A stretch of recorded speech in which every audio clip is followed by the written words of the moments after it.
Iran war shadow on the brink of World War III. 20% of the world's oil flows through a single narrow passage of water. If that passage closes, the global economy begins to slow within days.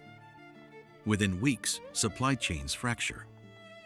Within months, entire nations begin to feel the strain.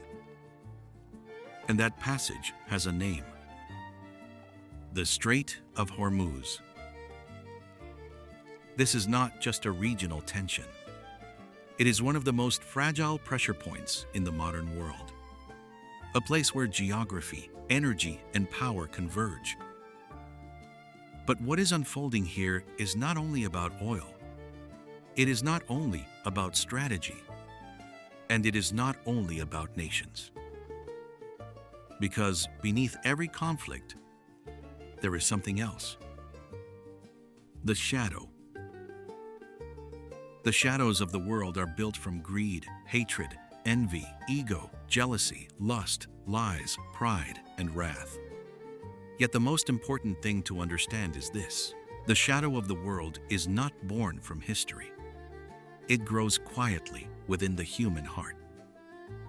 Within pain that is never healed. Within pride that refuses to bend. Within unanswered questions allowed to harden in silence. From such places, the darkest acts of humanity have often emerged. Today, that shadow is gathering once again. And if we want to understand how a war in this region could unfold, we must first look at something older than politics, older than ideology, and older than the leaders themselves. We must look at geography. Because geography is destiny. Even without knowing the participants, their weapons, or the decades of history behind this conflict, a single map already begins to reveal the shape of the danger, the terrain, the choke points, the vulnerabilities. And nowhere is that more visible than here. If this message speaks to you, please like and subscribe. The Strait of Hormuz. At its narrowest point, this waterway is only 33 kilometers wide, about 20 miles. Yet this narrow passage of water may be the most strategically important piece of real estate on Earth. It is the fragile hinge upon which the modern global economy turns. And if that hinge breaks, the consequences will not remain in the Middle East. They will be felt across the entire world. For this reason, it must be handled with care, patiently, methodically, and diplomatically. Otherwise, the global economy could descend into chaos, that at this fragile choke point. The oil flow. Every day, nearly 20% of the world's oil passes through this strait, from the Gulf Cooperation Council, the GCC Saudi Arabia, the United Arab Emirates, Kuwait, Qatar, Bahrain, and Oman. This oil does not remain in the Middle East. It flows east, powering the economies of Asia, India, Pakistan, South Korea, China, and Japan. The dependency is staggering. India imports about 60% of its oil from this region. China imports roughly 50%. Japan imports nearly 80%. A Japanese government official has stated that if the Strait of Hormuz were to close, Japan's oil reserves would last only 7 to 8 months. After that, the world's third largest economy would begin to grind to a halt. And Iran has already demonstrated repeatedly that it possesses the capability to disrupt or close this strait. The implications are clear. In the months ahead, we could see severe disruptions ripple through the global economy. The GCC, linchpin of the American empire. But oil does not only flow out through the Strait of Hormuz. something equally critical flows in: food. This is the part most people miss. The GCC is not merely an oil exporter, it is a central pillar in the structure of American global influence. To understand why, you must understand the petrodollar system. The US dollar maintains its global dominance through worldwide demand, a system known as the petrodollar. Countries around the world need US dollars because oil is traded in dollars, and the GCC, particularly Saudi Arabia, prices its oil in that currency. This arrangement, established in the 1970s, reinforces global demand for the dollar and helps sustain its central role in international finance. No oil flow means no dollar flow. No dollar flow means pressure on global markets. It is one of the foundations upon which American economic influence rests. If the GCC were to collapse, the petrodollar system would face severe disruption. And if that system weakens significantly, the broader structure of American economic power could be affected. GCC vulnerability. Here is the paradox. The GCC itself is a system that cannot sustain large populations without constant external support. These nations lack three essential resources: food, water, and arable land. Cities like Dubai, Abu Dhabi, and Riyadh, home to millions, exist because resources flow in from the outside and food shipments pass through the Strait of Hormuz. Close that strait, and those supply lines begin to break. Without steady food imports, populations face immediate strain. The numbers tell the story. Nearly 80% of all food consumed in the GCC is imported from overseas. This creates a profound strategic vulnerability. Disruptions in the Strait of Hormuz could severely impact global energy flows and regional stability. The question is not only capability, it is also willingness. Iran's geographic advantage, the mountain fortress. Now consider the terrain. Iran is a natural fortress, ringed by mountains, the Zagros Range to the west and the Alborz to the north. Compare this to the GCC, flat, exposed desert with nowhere to hide and no natural defenses. This is not a balanced contest. Mountains provide concealment. Within these rugged peaks, Iran can hide rocket bases, drone facilities, and missile installations. This forms the foundation of its offensive strategy, striking from positions that are difficult to detect and even harder to eliminate. From these mountain strongholds, Iran can target three critical vulnerabilities within the GCC. 1. American military bases. Despite the extensive U.S. military presence across the region, at bases in Qatar, Bahrain, the UAE, and Kuwait, these installations remain exposed to sustained drone and missile attacks. They are fixed positions in open terrain. Their vulnerability is difficult to ignore. 2. Oil and energy infrastructure. Oil fields, refineries, and export terminals stretch across vast areas of open desert. How difficult is it to damage such infrastructure with a drone? Not difficult. How do you defend such wide, exposed systems? You cannot, at least not completely. Not effectively. 3. Water desalination plants. This is perhaps the most critical vulnerability. The GCC has very limited natural freshwater resources. Instead, these countries rely heavily on desalination plants, industrial systems that convert seawater into drinking water. These facilities provide roughly 60% of the region's water supply. They are large, stationary, and highly exposed to attack. The strategic imbalance is clear. Iran operates from a mountainous environment that offers concealment and defensive depth, while the GCC sits on open terrain with minimal natural protection. In such a scenario, the risks are significant, and the ability to fully defend against every threat remains uncertain. Iran's vulnerability: water.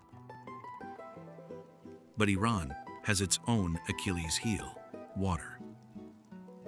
For years, Iran has faced severe drought, intensified by climate pressures and long-term resource mismanagement. Lake Urmia, once among the largest saltwater lakes in the world, has diminished dramatically. Groundwater reserves have fallen. Agricultural regions have begun to dry and erode. This is where strategic pressure begins to emerge. Water infrastructure, dams, reservoirs, and power systems becomes critically important in any prolonged conflict. A landscape that once provided natural defense can, under strain, become a place of confinement. We are already seeing signs of pressure on infrastructure, energy systems, industrial sites, and essential services. If tensions escalate, attention may increasingly turn towards systems that sustain daily life: water supply, treatment facilities, and the power networks that support them. In such a scenario, the objective shifts beyond traditional battlefield outcomes. It becomes about pressure on systems, on stability, and ultimately on the population itself. A war of mutual destruction. This is the nightmare scenario the map reveals. A war in which both sides possess the capacity to inflict devastating damage on one another. It is not only a question of capability, it is a question of will. How far is each side willing to go? What emerges is a dangerous game of escalation, with the global economy caught in the balance. And parts of this are already unfolding. But there is an asymmetry that matters: resolve. Iran's leadership has shown, over time, a willingness to endure significant hardship in pursuit of its objectives. Its political and cultural context places strong emphasis on resilience under pressure. This shapes how risk is calculated and how far escalation may be tolerated. The GCC countries, by contrast, are highly developed, globally connected, and deeply dependent on external labor and economic stability. In cities like Dubai, a large majority of the population is foreign-born. In Qatar, the proportion is similarly high. These systems are not designed for prolonged disruption. If instability rises sharply, populations may leave, and economic activity may contract rapidly. This creates a contrast in how pressure is absorbed. Not necessarily a matter of strength or weakness, but of structure, expectations, and tolerance for disruption. The big questions. 3 critical questions will shape how this conflict unfolds over the next 6 to 12 months. First, will the United States commit ground troops? Airstrikes and naval blockades alone are unlikely to achieve decisive results. A full-scale ground campaign would require deploying hundreds of thousands of troops into mountainous, highly contested terrain. Is the United States prepared for such a commitment? This question may define the next phase of the conflict. Second, will nuclear weapons enter the equation? Iran does not currently possess nuclear weapons, but it retains the technical capacity to develop them. Israel and the United States already possess nuclear capabilities. If one side perceives an existential threat, would escalation reach that level? This uncertainty lingers over every strategic decision. Third, who else becomes involved? The scale of the situation has drawn attention from major European powers, Germany, France, and Britain. If broader alliances engage, other global actors, including Russia and China, may respond. What begins as a regional conflict could expand far beyond its origins. Because of the Strait of Hormuz's critical role in the global economy, major powers may ultimately be forced to take positions. In such a scenario, neutrality becomes increasingly difficult to sustain. The economic endgame, the GCC. In many ways, everything in this conflict circles back to the Gulf Cooperation Council, the GCC. It is one of the keystones of the modern energy system. Remove it, and the structure of global markets begins to tremble. From Iran's strategic perspective, weakening the GCC would mean striking at the economic foundation that helps sustain American influence in the region. The GCC nations sell oil to the world in US dollars. Those dollars then flow back into global financial markets, especially into the United States, through investments in stocks, bonds, infrastructure, and real estate. This is not theory. This is how the modern system is wired. For decades, sovereign wealth funds from countries such as Saudi Arabia, the United Arab Emirates, and Kuwait have invested vast resources into American markets. The reason is clear. U.S. financial markets remain among the most stable, liquid, and globally trusted places to store wealth. But imagine what happens if the Strait of Hormuz is severely disrupted. Oil exports would slow or halt. Revenue would collapse. Without oil income, the GCC states would have far fewer dollars to invest abroad. Capital flows that normally support global markets would suddenly contract. The effects would ripple outward. A large share of modern market growth is concentrated in a small group of major technology companies, firms such as Nvidia, Microsoft, Apple, Amazon, Alphabet, Meta, and Tesla. These companies attract investment from funds around the world, including sovereign wealth funds from energy-exporting nations. If geopolitical disruption forces those funds to withdraw capital, redirect spending towards security, or pause new investments, global markets will feel the strain immediately.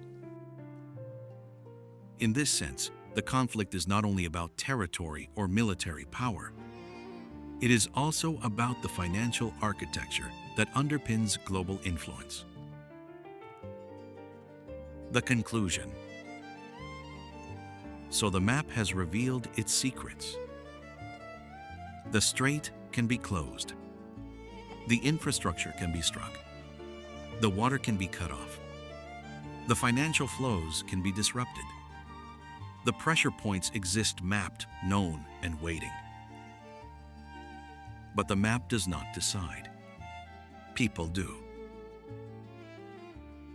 Geography creates the conditions. Economics raises the stakes. Military capability defines the options. But none of this forces the outcome. What happens next depends on choices. Choices made by leaders under pressure, populations demanding action, allies calculating risk, and adversaries testing resolve. And those choices emerge from the same place we began, the human heart. The shadow that grows in individuals also grows in nations. Pride that refuses to back down. Fear that mistakes caution for weakness. The need to be seen as strong. The refusal to appear vulnerable. The belief that striking first is safer than waiting. These are not strategies. They are impulses. And when they harden into policy, when they shape the decisions of those who hold power, the map's vulnerabilities become triggers. So, the real question is not whether war could happen. The real question is whether we individually and collectively can see the shadow clearly enough to choose differently. Can restraint survive the pressure to retaliate? Can patience outlast the demand for action? Can we recognize the edge before we step over it? The stakes are high. The consequences would be catastrophic. But the outcome is not written. It will be chosen. And this is where the story continues. Thank you for listening and for watching video 11.